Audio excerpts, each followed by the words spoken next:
What did you say? AI, will it kill your parents? AI, will it kill your parents? Yeah. You know, there was a time when that question wouldn't make any sense. But sadly, it does in the year 2023. Because AI has been crazy. There's been a lot of tech news happening this year, and we're going to talk about it on this episode of Talk Linked with... Who Riley are you? Murdoch. No, that's me. Okay, Jessica Pichot. Jessica Pichot, you're the WAN writer. I am the WAN writer, and this is probably the first time listeners have heard how my last name is pronounced, and I'm sorry we had to break it to you this way. I mean, how else would you say it? Pigot. People usually say Pigot. Pigot? You're the WAN writer, but you also write Tech Linked. Yes, and you Game also... Linked. And Game Linked. And Tech Wiki. And Tech Wiki. Yes. You're got your hands in all the pots I am now. multifaceted. I think there was a rumor before my name was released because I tended to jokingly put my name in the credits as various AI, and yes. There was a rumor that I was actually an AI experiment.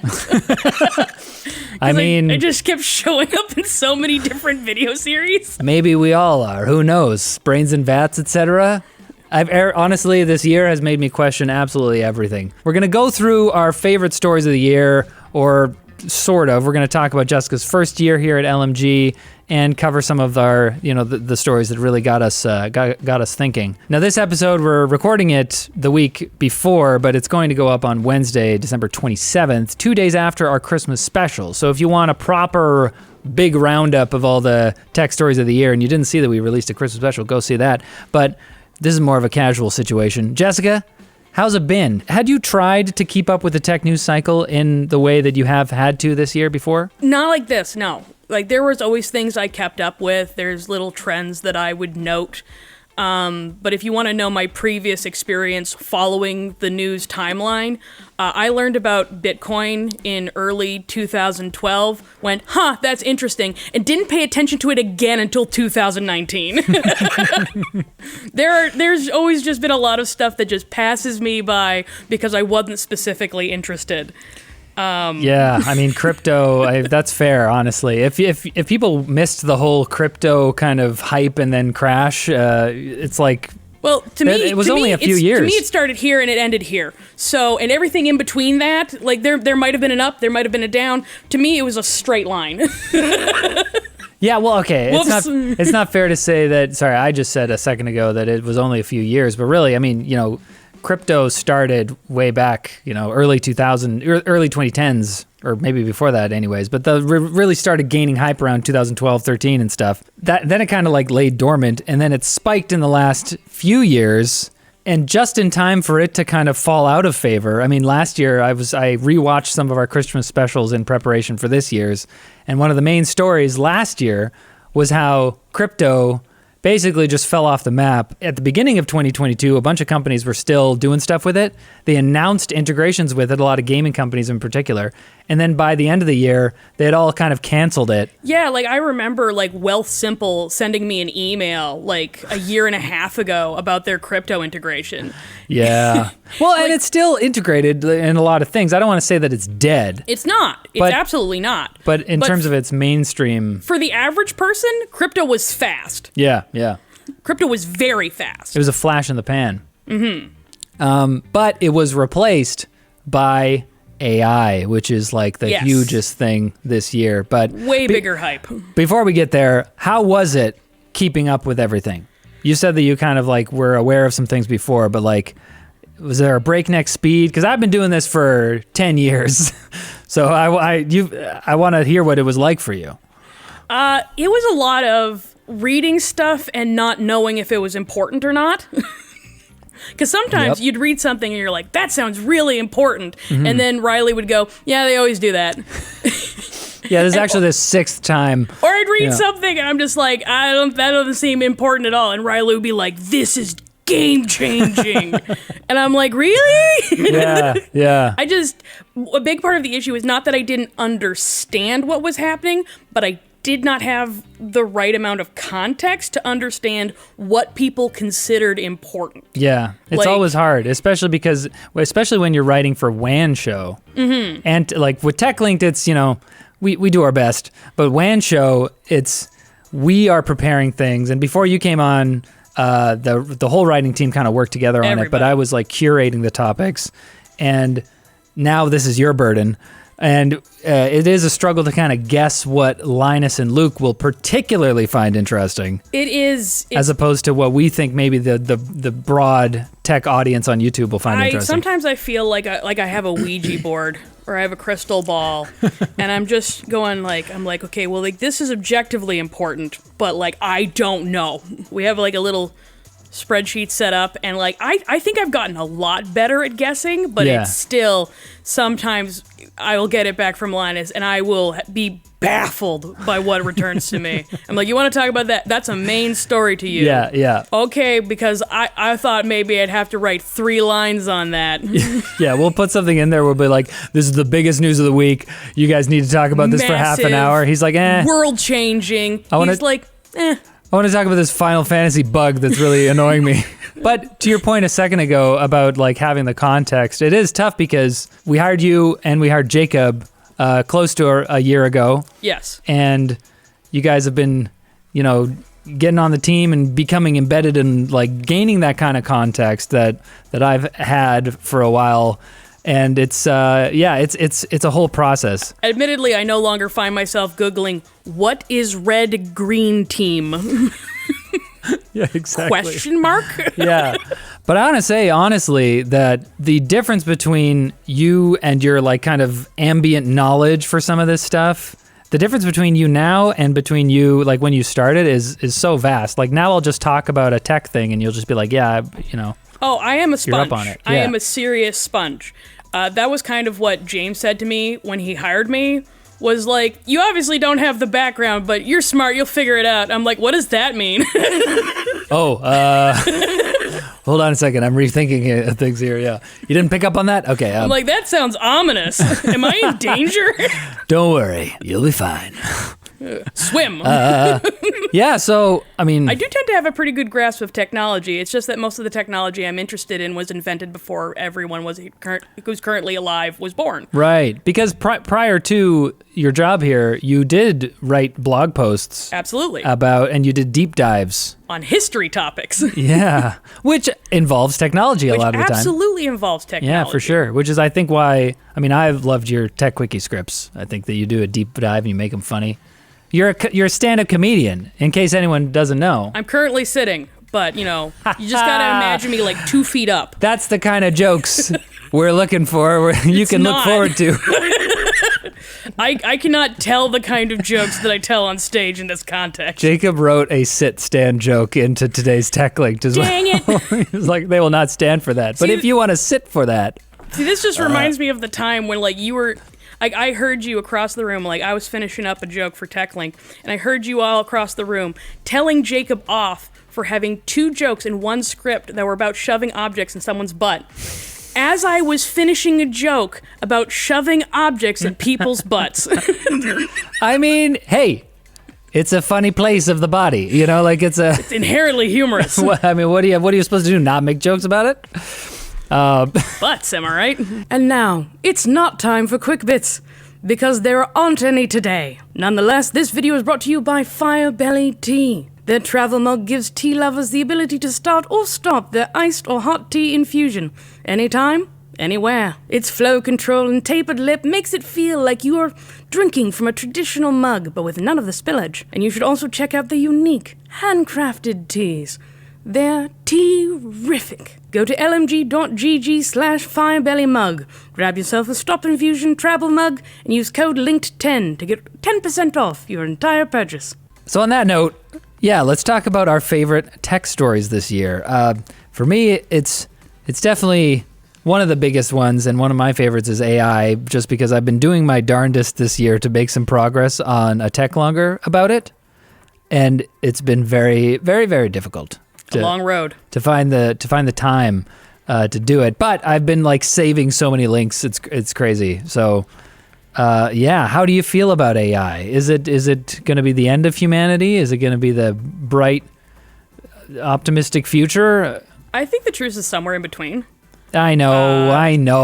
But of course, that's why you're presenting the dichotomy. Yeah. There's been a lot of both euphoria and hysteria about AI. I think it's genuinely incredibly cool. It really is. It's incredibly cool. But the danger is that there are people who think that in the same way as people thought about crypto. Exactly. And I feel like a lot of people's reaction, and this is, I was talking earlier about grifters, a lot of people's reaction to whatever is drawing the most attention in a media space is just to immediately just try to like pick it up like it's a piggy bank and try to shake money out of it. Yeah. Regardless of why, regardless of, there's no real thought behind it. Mm-hmm. And I feel like that's a lot of the current danger about AI. Like, I'm not really worried about human extinction at this point. I am worried about people throwing away people's jobs because they think they can replace them with what is essentially an advanced autocorrect. Well, I'm worried about people, just flooding the zone of conversation with like AI slurry, and that causing like downstream problems for basic communication. Yeah. I mean, that's the issue though, is that you just compared like the risk of extinction. Like, you're not worried about that. You're worried about the money thing. And I think that unfortunately the people trying to commercialize it is what could lead to the extinction.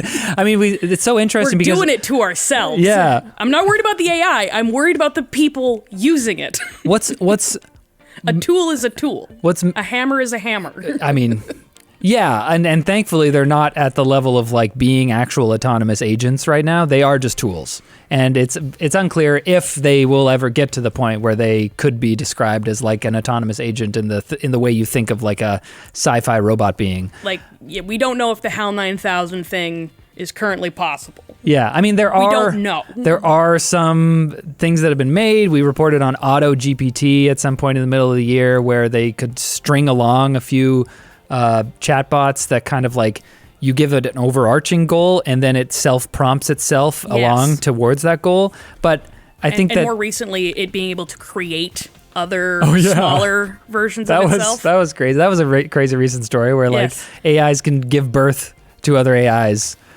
Yeah, and then we put them in our shoes. We'll link to the episode for that so you have more context. But yeah, one of the most interesting things to me about the AI thing, about the AI whole spectacle, is the fact that OpenAI, their whole mission statement from the beginning was to not be a commercial entity. Exactly. They were like, we're not going to go down the commercial route. We're just going to do research. Science. Yeah, and we're going to do research so that we can stop the bad commercial people who are going to screw up the world, and then we'll be able to stop them.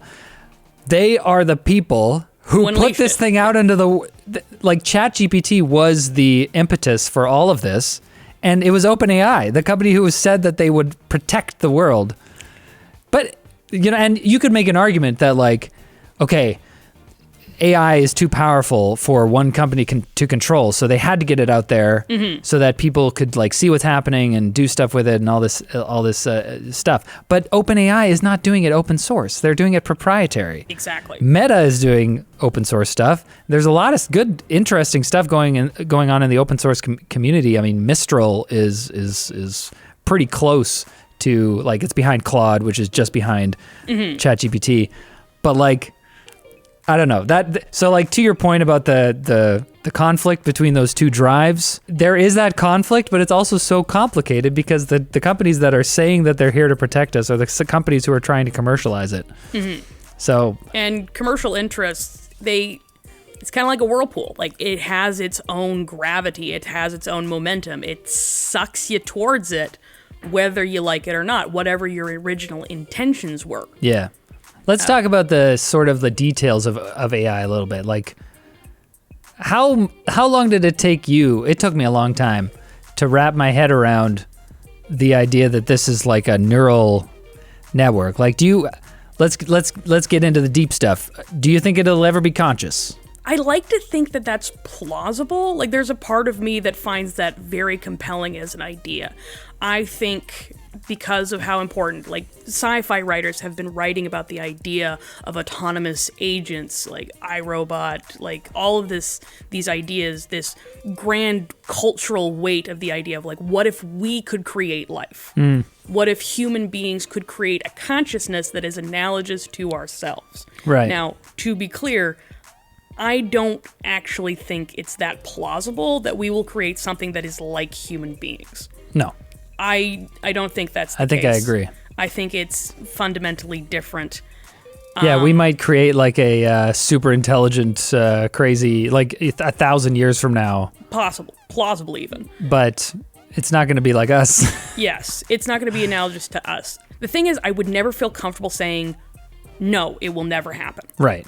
I think that is a fundamentally arrogant, like intellectually dishonest position to take. Yeah. You can say that it's unlikely.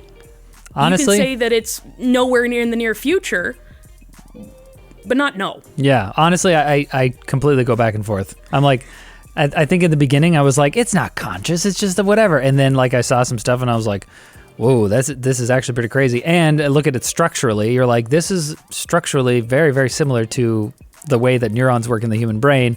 But then it's like, oh, there's all these levels of complexities that, it's like, this is a computer. It's not like a physical, like, neuron with a myelin sheath and everything. Yes. Like, there's so many complex interactions that we don't even understand the brain. And now we're suddenly doing psychology on computers. See, that was exactly what I was thinking. I was just thinking just now. It's just like, we don't even understand why we're conscious. Yeah, exactly. That's an emergent property of our brains. Yeah. You cannot point to the spot in the brain where consciousness lives. Right. You don't know. We know where our personalities are. It's right up front here. We know where our sight is. It's in the back. We do not know why we have a sense of self. Exactly. We may never. Understand. Like, we're trying to understand something that is exactly as complicated as our own brains with our own brains. Yeah. Yeah. So, in terms of like, I think the thing that was easiest because like it was wild at first looking at some of this stuff. I think the kinds of comparisons that helped me the most was like it's using it. This is a very advanced form of pattern recognition. Oh yeah. Like that's what this thing is doing, and like it kind of reminds me a lot of like the hallucinations and like odd behavior. Oh my gosh. Yeah. That. Like Sydney coming out, it's just so obvious that we trained AI on like LLMs on the internet because it just got so emotional. It's just like, we've created life and given it a personality disorder. Like immediately. I was trying to find the articles from the contemporary discussion of it. I'm not sure what you mean by that. The articles that came out at the time. Yeah. I was trying to find articles from the time when, like, people found out about Sydney, the code name that, like, Bing Chat had, and I was trying to find the articles where Sydney came up with other personalities. Yes. There were, like, multiple personas. Yeah, somebody asked Sydney, like, who else is in there with you or whatever, and I don't know, described all these different personalities, and I'm like, what? Well, that was wild. That was in the early days. Very early days. And part of the issue, it reminds me of... And by early days, I mean like March. This has moved so fast, it's wild. So fast. It's just a whole new reality. And part of the issue is, it reminds me of the problem you get when you are... Like, this is a problem with children trying to, like, discuss, like, crimes when they're witnesses to something. Because you can end up in this situation where the adult is just kind of, like... trying to get a specific answer out of the kid. Yes. And like the kid just doesn't know what they want, so just starts responding to what's getting a reaction. Yeah. That's what I feel like a lot of the weirdest stuff that AI does comes out, where it's a mirror. Yeah. It is feeding us back what we're responding to. Yeah, I think a turning point for me thinking about AI and what it means and how it works and stuff was when people started, like there was the initial wave of hype, and obviously, I didn't get fully swept into all this. I think like I keep kind of a more detached, like skeptical stance on it, but I have to follow the story as it's like developing. So there were people who were like, it's alive. And then sometime after that, sentiments that got more prevalent were people saying this kind of thing, where it's like, the AI is saying crazy stuff because we're asking it to say crazy stuff. It's a mirror. Yes. And so, we are responding most to when it is craziest. Yeah. Now, I would love for this whole thing to be about AI, but we should probably mention some other stories that we enjoyed this year. I have so many, but they're all very odd. Yeah. Well, I mean, those are the perfect ones. I love the really odd ones. What's an odd one? I absolutely lost my mind when there was a Proton port of Chex Quest. Do you mean that it was hilarious to you that someone went out of their way to ensure that the Chex Quest had support for Proton? Yes. The emulation layer between Linux and Windows games. Absolutely. That was magical to me. I love people's odd little projects. Yeah, you did a whole segment in WAN recently. Yeah. And it went over pretty well with the branded, retro branded games. Yeah, retro branded games. I feel like there's a lot of culture, and this is coming from me as someone who really loves history. A lot of the we get this idea that past cultures were far more serious than we are. But the problem is it's a survivorship bias thing. There's a lot of garbage that we just threw out because it was garbage. But it's kind of magical when some of that stuff survives into the present, and you get a glimpse into this is what we were making 20 years ago. Oh man. Yeah. I love advert games for that reason, really, really old advertisements. I don't like modern ads at all, but really old, quirky advertisements are hilarious to me. That's one thing that's amazing about the internet is the fact that you can find that stuff. And sometimes when I'm researching a story, I'll go and look for stuff that happened, early 2000s or whatever. And a lot of the time, I mean, some of it's being deleted. There was a whole story about, what was it, CNET? CNET started yes. Deleting their old articles off the internet. Randomly deleting their old articles because for SEO reasons. Yeah. And every SEO expert was no, don't do that. Yeah. For the most part, a lot of the old stuff is still there. So you can go and do a Google search, and it's like a weird experience going on a forum, chat boards or whatever from early 2000s and seeing how people wrote. It's you can tell cultural differences. It's digging into the archives, in one of these movies where they do research or whatever. I feel like I'm in another world, or it's 20 years ago. You're just in there like Indiana Jones snooping on their little forum posts. Yeah. Trying to grab an interesting snippet and then run away before and then the boulder run away. hits you. Yeah. Well, that's how I felt when I was digging through. I found a huge archive of stuff that had never originally been on the internet. It was uploaded in January 2002, and it was news articles from the early aughts and the late 90s. Wow. And I thought that stuff was amazing. Yeah. Apparently, Amazon was engaging in union busting. So weird. Wild. What a different time than today. Microsoft was being investigated for antitrust. Oh, man. I gotta say, one of my favorite stories... Will technology kill us all? It was very fun in early 2000s. Silly concerns they had at the time. I gotta say, one of my favorite stories this year was... okay, I'll say it's my favorite. It's one of my favorite stories, but it's also one where I'm starting to kind of be like, I don't know if this is a good thing. All the antitrust action by governments. Obviously, we had the Epic Games suit against Apple a couple years ago, and now Google this year. That happened as well. But EU put a lot of their legislation into effect. Apple actually launched an iPhone with USB-C this year. They announced plans to allow side loading and other app stores. I think they have to do that by next year. I have to look it up, but they'll be doing it at some point. We got this whole beeper versus Apple with the iMessage compatibility thing that's kind of opening up just now.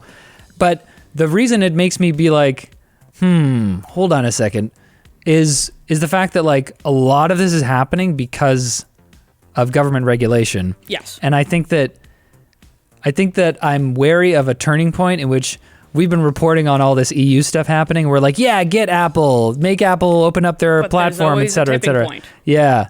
And I'm worried that there's going to be a tipping point where the EU, like their regulations start rubbing us the wrong way. Yeah. Well, because they just keep going. Mm-hmm. And part of the problem is that, like, I think we've seen through a lot of our reporting, or a lot of people's reporting, is just like often regulators don't understand technology very well. Mm-hmm. And this is often we're very skeptical about like Apple jumping on in support of like right to repair legislation. Me personally, I find that very optimistic. One, it shows a turning point. It shows that they see that as the winning team. But also, I do want Apple to actually be at that table. I do want them to be at that table because they will know when it starts going too far. Will they? I mean, I don't know. That's a hard thing, but like it's one of those things where you can never really predict, like at this moment, what things are going to look like in 5 years. What's going to go too far? What's going to have these unintended consequences? So what I would prefer is a balance between different powers. Like this kind of like shaky back and forth, I feel is mostly a good thing. It's like that Churchill quote, it's democracy is the worst possible form of government, except all the other ones that have been tried. Yeah. Like, yeah. I do want... Well, hold on. You're not taking a stance here. I mean, I'm just imagining comments. That's all. Yeah. my stance is that I would prefer no one to have complete sovereignty over me. Oh, yeah. And I feel like most people would agree with that, regardless of like where they specifically fall. Hot take. Unless it's a hyper intelligent supreme AI overlord who knows what's best for you. I, for one, welcome our new Sydney overlords. Sydney. I don't like anybody having too much power, so I would like a little bit of back and forth. One of the big things for me was YouTube. Okay. Both the crackdown on ad blockers and the earlier, I feel like at this point, mostly in the background, crackdowns on vulgarity. Yeah. Within, and like there's always that uncomfortable relationship between advertisers, like the people who are mostly financing these platforms, and the basic reality that vulgarity is a normal part of human communication. Yeah. I mean, that's how it is. Yeah, that was really interesting. That whole changing their terms and or not terms and conditions, but their guidelines, their ad-friendly guidelines at the end of 2022. But that story kind of like broke more. Like it happened in November 2022, and then it broke more early this year, and. Yeah, that was only the start. YouTube had a crazy year. As you say, they're like fighting many ad blockers are broken, although now many of them are working again. Mm-hmm. But that war has gotten more intense than ever this year. And they also added tests like that. Well, actually 1080p premium on YouTube is not a test anymore. It's just it's a thing. They launched it. I guess their test went okay. People didn't really complain about it. They said specifically that it's not degrading the non-premium experience. It's only that the premium people get better, which I guess you have to take your word for it unless you do some crazy testing. I haven't heard any complaints, so maybe it's fine. Shorts started getting revenue this year. They did. What else? Oh, there was one more. The ads. They started doing these experiments. Another test they were doing was that like front loading like 10 ads in front of a video instead of like spacing it out. People did not like that, so they haven't launched that. But yeah, YouTube has changed a lot. I think one thing that I wanna end on this, because I completely forgot about this until I started looking through the stories for the Christmas special. Do you remember the Chinese spy balloon? Yeah, wasn't right. That wild. I was like, what? That was this year. That was this year. I completely forgot about it. The world was going nuts for a second. Yeah, we were losing our minds. Yeah, like they shot down one. They shot it down. There was a couple. Oh yeah, there was one that got shot down over Canada. Really? Yes. Oh yeah. Yeah, like the Canadian government had to give them permission to fly into our airspace. In case you couldn't tell, I haven't finished the Techlink Christmas special, so we're like reacting to finding out about this stuff for the second time. For the first time, if that makes sense. So this will be a whole proper roundup in the Techlink Christmas special, which you probably have already seen, maybe if if that came out on a Monday. Anyways. It's also been a rough year for physical media.